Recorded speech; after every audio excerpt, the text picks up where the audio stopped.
Royal Lodge stands in the quiet of Windsor Great Park, its long corridors softened by age and stillness. It is a house built on continuity, yet it shelters one of the monarchy's most unexpected partnerships. For decades, Sarah Ferguson and Prince Andrew have remained bound by a trust that seems to deepen as the world around them becomes more complex. The paradox is hard to ignore. Two figures once overwhelmed by attention now rely on a bond that asks for nothing except understanding. Their story unfolds in the margins of royal history.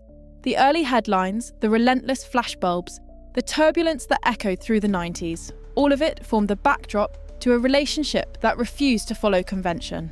While their public paths diverged, a quieter dependence took shape behind the scenes. What remains between them now is not ceremony or strategy, but something formed long before their reputations grew heavy. Observers often note that their loyalty feels less nostalgic than necessary. In a family shaped by duty, they found refuge in the familiarity of someone who remembers the beginning, someone who knew them before their lives were defined by scrutiny. This opening asks a simple but unsettling question. Why, in an institution built on hierarchy, do two of its most scrutinized figures trust each other more than anyone else? And what does it reveal when the safest place to stand is beside someone history refuses to forget? As the soft glow of a single lamp fills an otherwise shadowed corridor of Royal Lodge, after her separation from Prince Andrew, Sarah Ferguson began a quiet but determined reinvention. The turbulence of the 90s had shaped her public image, yet it also gave her the resolve to rebuild on her own terms. Writing became her first steady step. Children's books, memoirs, and stories that allowed her to speak without intrusion. Audiences responded to the sincerity behind the work, sensing someone willing to begin again. Television added another layer. Her candid interviews and appearances gradually softened earlier caricatures, revealing a figure marked by resilience rather than controversy. Charity work deepened this shift, with reports frequently noting her warmth and commitment during visits carried out with little fanfare. Throughout it all, motherhood remained her anchor, and her close partnership with Andrew quietly persisted. Their shared home and united approach to raising Beatrice and Eugenie puzzled observers, yet offered stability within the family. As her professional life expanded, that bond endured in the background, supportive, familiar, and increasingly complex as his public challenges grew. Fergie was moving forward, but she never fully stepped away. Her loyalty strengthened her recovery, even as it became the most delicate thread running beneath it. Loyalty, for all its virtue, carries a weight that is rarely seen from the outside. In Fergie's case, the cost often arrived first in financial form. Reports across the years documented debts, business strains, and negotiations that played out with uncomfortable visibility. Each solution brought temporary relief but required renewed effort. Another project, another commitment.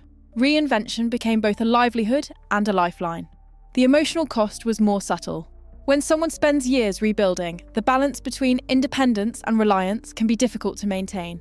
Fergie had her daughters, her work, and her renewed public footing, yet Royal Lodge, and Andrew within it, remained central to her private world. Their shared life created stability, but stability can also blur the edges of autonomy. Dependence is not always intentional. Sometimes it simply grows out of familiarity. For Andrew, the pressures took a different shape. As scrutiny intensified, his circle of trust contracted sharply. Advisors changed, routines shifted, and the institution around him seemed to adjust with a speed that was both necessary and isolating. In that narrowing space, Fergie remained one of the few constants. Her presence a reminder of a time when life felt more navigable. Together, they formed a partnership that was practical as much as emotional. They shared responsibilities, memories, routines. Royal Lodge became more than a home. It became a buffer against public temperature. Within its walls, the noise of commentary faded. Outside them, the associations between their stories grew harder to separate. For Fergie, this merging of perception carried its own risk. Her long, deliberate effort to rebuild her reputation increasingly had to coexist with Andrew's more challenging trajectory. She remained her own person, active, industrious, engaged.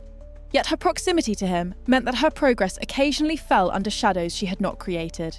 Still, she stayed. Not out of obligation, nor out of duty to the institution, but out of a loyalty shaped long before either of them could predict how their lives would unfold. The emotional arithmetic of that choice is complex. Trust deepens, but paths narrow. Companionship strengthens, but independence becomes quieter. Evening rain drifting across the windows of Royal Lodge reflects a simple truth. The cost of loyalty does not always appear suddenly. Sometimes it accumulates gently, almost imperceptibly, until one day it becomes part of the landscape. Familiar, necessary, and quietly unspoken. Every long story encounters a point when its trajectory shifts. For Andrew and Fergie, that moment arrived with renewed public scrutiny. Scrutiny that altered not only his life, but the atmosphere surrounding theirs. Headlines sharpened, public conversation intensified, and the monarchy, sensitive to perception, recalibrated its public posture with unmistakable clarity. For Andrew, the consequences were direct and immediate. His ceremonial roles were stepped back from. Patronages shifted. The familiar rhythm of royal life, structured and predictable, began to dissolve. What remained was a quieter existence, shaped more by necessity than choice. At Royal Lodge, the stillness deepened. Familiar footsteps became rarer. A home once defined by continuity became a refuge marked by restraint. Fergie, though not involved in the circumstances at the centre of attention, found herself adjusting to the change with a sense of déjà vu. Having spent years calming her public image, she now faced a reality in which perception could shift by association alone. Her projects continued, her tone remained composed, but the weight of proximity was undeniable. Yet it was in this very moment that the loyalty between them hardened. Their partnership, long unconventional, now became essential. They closed ranks not in defiance, but in recognition of what isolation can do to a person when the world feels colder. Trust became less a sentiment and more a form of survival. Observers noted that the institution responded with measured distance, careful wording, and a calibrated commitment to protocol. The public, meanwhile, responded with a mixture of scrutiny and sympathy, a reminder that judgment is rarely unanimous, even when narratives appear fixed. The turning point did not unfold with drama. It unfolded with quiet inevitability. One day, life was as it had been for years. The next, its structure was altered beyond return. A camera slowly pulling focus from a stark headline to a blurred background captures the mood of this chapter. The world around them shifted. The bond between them did not. In the years that followed, life for Andrew and Fergie settled into a different rhythm. One more domestic, more cautious, and undeniably more private. Royal Lodge became the centre of that transformation, its rooms absorbing the gentle repetition of days lived away from public duty. The pace slowed, the expectations narrowed. What remained was a life defined less by obligation and more by personal routine. For Andrew, the change marked a significant reorientation. Without formal duties, the structure of royal life contracted around him. Privacy, once a luxury, became an unspoken requirement. Trust, already limited, became increasingly scarce. Within that environment, Fergie's presence offered familiarity in a world that had shifted almost overnight. For Fergie herself, this period required another form of reinvention. Quieter, more measured. She continued to engage in projects, interviews, and charitable work, but now each step was taken with an awareness of the wider context.